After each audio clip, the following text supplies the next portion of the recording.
Ready? बिल्कुल sir. बिल्कुल sir. Alright, तो सबसे पहले तो कांग्रेचुलेशन फाड़ू के लिए। एक नहीं, दो नहीं, तीन तीन ट्रेलर आया है। एंड मैं आपको बता दूं कि जब मैंने तीनों ट्रेलर देखा मुझे बहुत ही फाड़ू लगा। एंड ये सवाल कि हालांकि डायरेक्टर से है, लेकिन हमारे राइटर साहब आप हमारे यहाँ पे पास है, तो कोई खास वजह कि तीन तीन ट्रेलर लाया है और वो भी तीनों फाड़ू है? नहीं, आपने सही फरमाया। ये basically it's Ashwini's and Soni's call. But मुझे अच्छा इसलिए लगा कि uh, 3 के बाद अब एक फेयर आइडिया आ रहा है कि शो का टेक्सचर क्या होगा, उसका असबाब क्या होगा, उसका एम्बियंस क्या होगा, किरदार किस तरह के हैं, और ज़ुबान क्या क्या बोल रहे हो, what is the language that is used. तो आई थिंक जो भी उसके कैरेक्टरिस्टिक्स, जो भी उसका दम है, जो भी उसकी फाड़ूनेस है, वो ये तीनों में मिलके फिर बाहर आ गई। मैं आपको बता दूं कि तीनों ट्रेलर बहुत ही फाड़ू है। Thank you. Vilas ji, congratulation. बहुत बहुत शुक्रिया साहब। आज का ड्रेसिंग सेंस है वो बहुत बहुत ही शुक्रिया फाड़ू सर। है। बहुत ये हम बोलते रहेंगे, फाड़ू फाड़ू 4 बार बोल देते हैं ताकि वो हर एक चीज में यूज है। बहुत फाड़ू है, बहुत बहुत फाड़ू फाड़ू है। है। आपका सवाल पूछने का तरीका ही बहुत फाड़ू है सर। बिल्कुल, थैंक यू सर। एंड जो आप चाय पी रहे हो वो कैसी है सर? वो भी बहुत फाड़ू है सर। Okay. देखिए मैं पहाड़ी हूँ, तो चाय तो हमें भूरे रंग का, पानी भी कहेंगे कि चाय तो हम वो भी बहुत शौक से पीते हैं, तो चाय तो हमेशा फाड़ू ही होती है पहाड़ियों के लिए।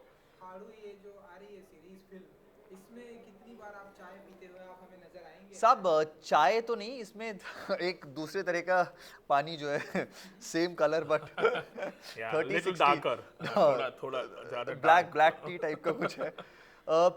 वो एक्चुअली कैरेक्टर ऐसा है, मैं हर जगह कह रहा हूँ कि अभय जैसे अपने सपनों के पीछे भागता है, वैसे ही ये लड़का एक टूटे सपने से दूर भाग रहा है। और उस टूटे सपने से दूर भागने का, वो बोलते हैं गम गलत करने का एक तरीका जो है वो शराब में वो ढूंढ रहा है। कि अल्कोहलिक कैरेक्टर है, बहुत ही मैं खुद शराब नहीं पीता हूँ तो मेरे लिए तो बहुत टफ था क्रैक करना, क्योंकि मैं कहता हूँ कि शायद बहुत सारे मुझसे बेहतर कलाकार इसको कर सकते थे, बट जो सौम्या सर की लिखाई है और जो अश्विनी मैम की दिखाई है, मैं कह रहा हूँ लिखाई और दिखाई के चक्कर में मैं बस चमक गया हूँ उसमें, पर फाड़ू हो गया मामला।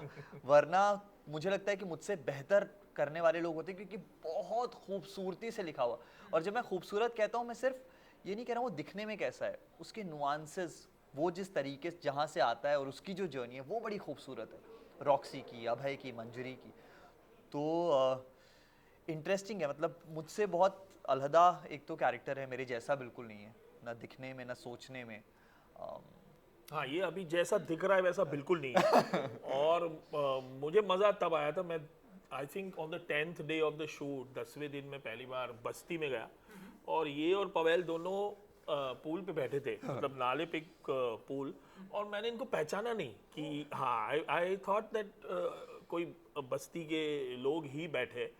And that credit goes to both the actors and also the बस्ती पीपल। उन्होंने इतनी अच्छी तरह शूट होने दिया। हाँ। सो पर वो दिन सर डरने वाला भी था। बेसिकली क्या होता है ना कि जब तक आप एग्जाम दे रहे होते हो और अननोन बंदे के सामने आप फेंक रहे होते हो अपना ज्ञान, तो सही होता है, लेकिन जिसने क्वेश्चन पेपर बनाया है और जिसने पढ़ाया है वो जब सामने आता है, तो उस दिन बड़ा इंटरेस्टिंग। वो जब हम लोग शूट कर रहे थे, तो मुझे क्लियरली याद है सौम्या सर और अश्विनी मैम दूर बैठे हुए थे, और वहां से वो एक, आपको याद है, ट्रॉली शॉट था। और मैं ये बात कर रहा था, सर बैठे हुए जज तो नहीं कर रहे होंगे क्योंकि आपको हमेशा इतनी खूबसूरत राइटिंग के साथ हर एक्टर को वो डर होता है कि आप उसको खराब ना कर दें, आप उसकी खूबसूरती को बना के रखें, जैसा लिखा गया है अगर उतना भी बोल दिया तो हो जाएगा। और बार बार पावेल और मेरा वही डिस्कशन चल रहा था, यार सही तो कर रहे हैं ना। और पावेल के सवाल बड़े प्यारे होते हैं। अच्छा, एक और चीज बताऊं, उस दिन बड़ा इंटरेस्टिंग है कि पावेल को डर लगता है चमगादड़ों से, और वो बहुत डरता है। मतलब ऐसा है कि अगर इस कमरे में चमगादड़ होगा तो पावेल या चमगादड़ एक ही चीज रह सकती है। तो उस दिन उस नाले में बहुत चमगादड़ उसको दिख रहे थे, तो काफी डर भी था उसको कि यार हम लोग, ये चमगादड़ देख यहाँ तो नहीं आ जाएगा। उसको बार बार कहा कि नहीं नहीं कुछ नहीं होगा। पर वो सीन मुझे लगता है मेरे लिए मुश्किल था, क्योंकि उसको लिखने वाले भी सामने बैठे हुए थे, उसको किस तरह से दिखाया जा रहा है, वो तो अश्विनी मैम थी सामने। तो वो सीन और मेरे लिए बड़ा स्पेशल है, क्योंकि मुझे बड़ी खुशी हुई वो सीन खत्म करने के बाद। मुझे लगा कि नहीं, कुछ तो सही क्रैक कर दिया है। And it's one of my favourite scenes. वाह सर। मुझे बहुत अच्छा लगा उस दिन। तभी पता चल जाता है, एक शूट में एक वाइब होता है कि भी सब अंदर है, घुल मिल गया, एक वातावरण क्लीन बन रहा है शो का। और उस दिन मेरा एक सवाल था सौम्या सर से, मैंने कहा सर आपको दिख रहा है ना रॉक्सी दिख रहा है ना, ऐसे यार दिख रहा है यार, बिल्कुल दिख रहा है यार सर। बस वो ज़रूरी है। एक बार तो इनफैक्ट कैरेक्टर्स का ये भी देखिए आप कि किस तरह से दिखते हैं, उसका कितना इम्पैक्ट होता है। एक बार पहला दिन था इनफैक्ट शूट का, और हम लोग पूरा स्लम एरिया है वहाँ पर शूट कर रहे थे, और वैनिटी बाहर थी क्योंकि वैनिटी जाने का रास्ता नहीं था, और वो 5 मिनट का कोई वॉक होता था हमारा सेट तक जाने का। तो क्योंकि हम लोग 10-12 दिन से रोज़ जा रहे थे, तो वहाँ पे लोगों को लगना शुरू हुआ कि हम वहीं रहते हैं। और जो मेरा लुक था, वो वहाँ पे जो महिलाएं थी वो कहती थी अरे बेवड़ा आ रहा है, बेवड़ा आ रहा है, बेवड़ा आ रहा है।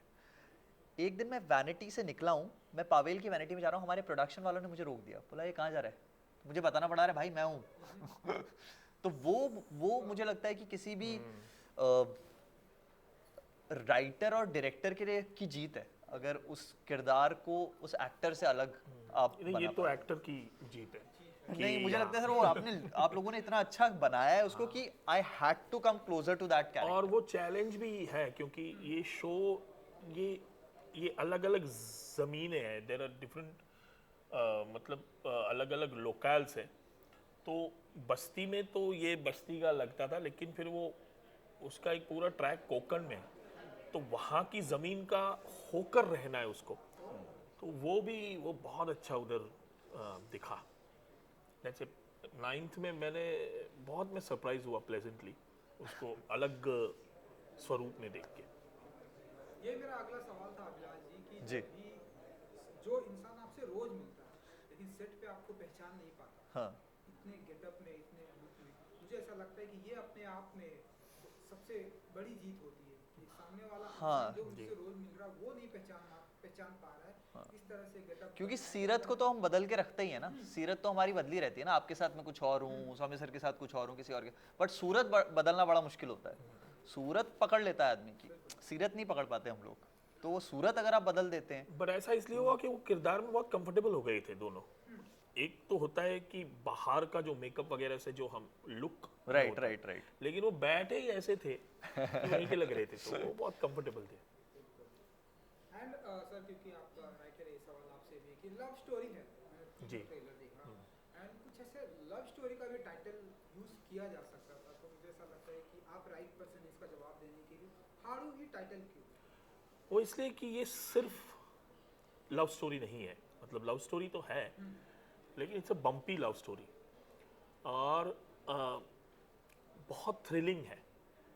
क्राइम नहीं है, लेकिन एक बहुत बड़ा क्राइम होता है कि एक पूरा समाज का तबका उसको मौके नहीं मिलते, और उस सोसाइटी से एक आदमी निकलता है और वो मौके छीनने लगता है, और वो जो मौके छीनने का जो प्रोसेस है उसके बीच में उसे एक बहुत खूबसूरत इनोसेंट एक लड़की मिलती है, उनका प्यार भी पनपता है, और ये मौके छीनने वाला एक एम्बिशियस एंग्री इंसान, तो दोनों का एक कॉन्ट्रास्ट है। तो एक प्यार के साथ साथ एक बम्पी राइड भी है। दूसरा कि जब आपने बताया कि if it's a love story तो उसका नाम फाड़ू क्यों है, तो मैं तो ये समझता हूँ कि हर एक लव स्टोरी एक्चुअली फाड़ू ही होनी चाहिए। क्योंकि ये जो सॉफ्ट लव स्टोरीज होती है ना, जिसमें कभी कभी मुझे ये लगता है कि यार ये लव स्टोरी में ब्रेकअप को इतना आसानी से लिया गया, तो अगर किरदार ही अपने प्यार में इन्वेस्ट नहीं कर रहे तो ऑडियंस क्यों उनके प्यार में इन्वेस्ट करेगा। तो ये दो चीज़ें कि एक तो जो ट्रेडिशनल सेंस में लव है उससे ज़्यादा फाड़ू चीज़ें शो में है, और दूसरा मैं ये मानता हूँ कि हर एक लव स्टोरी एक्चुअली फाड़ू होनी चाहिए। वाह, ये बहुत कड़क चीज़ बोलिए सर आपने। अभी वो कहीं ना कहीं जाके वो हिट जी, होती है, हाँ जी। चाहे वो सर मतलब आपकी लाइफ में भी आपकी चाहोगे ना लव स्टोरी, आपकी शादी हो गई है, बिल्कुल चाहूंगा कि चाहे लव स्टोरी मतलब हो थोड़ी ना, फाड़ू मजेदार होनी चाहिए। फाड़ू कि 10 साल बाद पलट के सुनाओ कहानी तो मजा है सर कुछ। कूल नहीं होना चाहिए, फाड़ू होना चाहिए। तो तकरीबन दिन में कितनी बार ये वर्ड आप लोग यूज करते हैं? फाड़ू आजकल तो 9 दिसंबर तक तो हम लोग सुबह से शाम तक करेंगे सर, मतलब और इंटरेक्शन मैं तो पे वो चल रहा है। मेरी I mean in my natural life ये और इसके आगे वाला दोनों दोनों अल्फाज बहुत यूज करता हूँ। तो तो चलिए 9 दिसंबर को फाड़ू आ रही है सोनी लिव पे, अपने ऑडियंस को कुछ कहना चाहें अगर आप?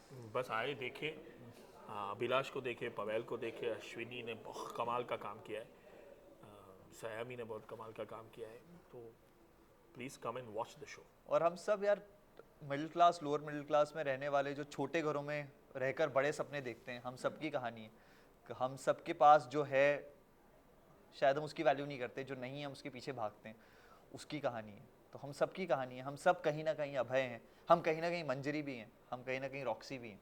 उनके साथ बस कनेक्ट हो तो बहुत खूबसूरती से सर ने लिखा है, अश्विनी मैम ने शूट किया है, हम लोगों ने अपनी कोशिश की है उनके साथ जितना ईमानदारी से वो कैरेक्टर्स प्ले कर सकते थे प्ले करें। तो आए देखिए। Super, thank you thank you so much, Thank you so much. Thank you. Thank you.